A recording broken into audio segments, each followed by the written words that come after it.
Welcome to Mr. News, your go-to source for breaking political updates.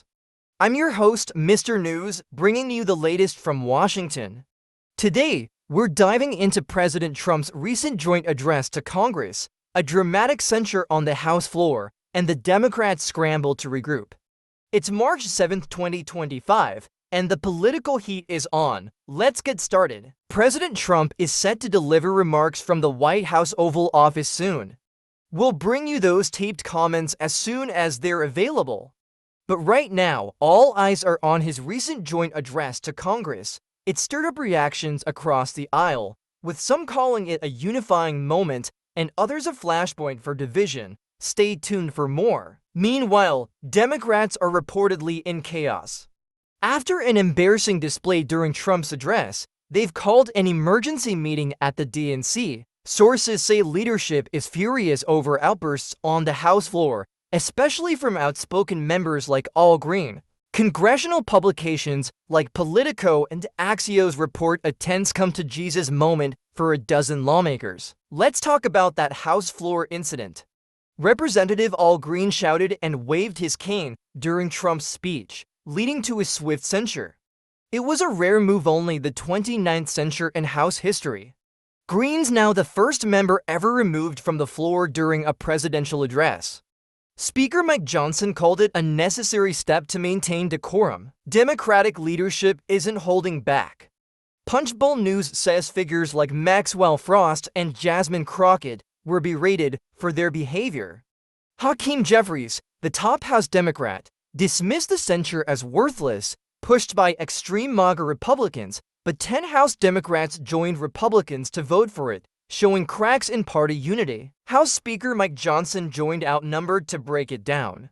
He wasn't surprised by the Democrats' reaction, saying they made fools of themselves. Everyone saw it, he said.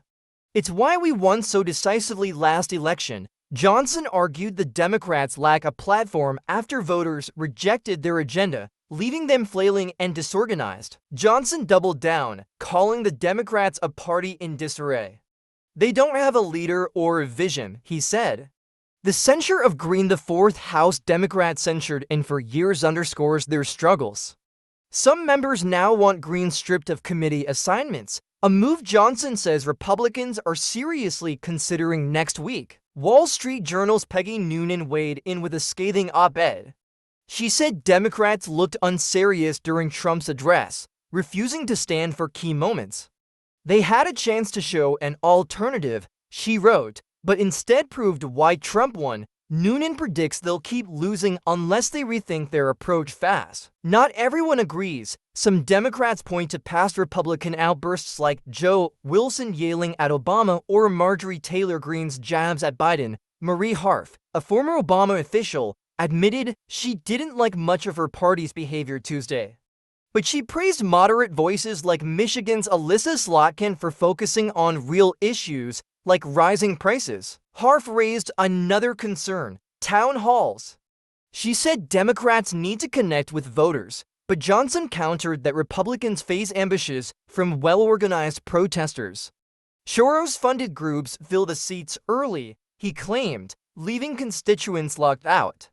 He's pushing telephone town halls instead to avoid the chaos. Kayla McEnany noted a contrast.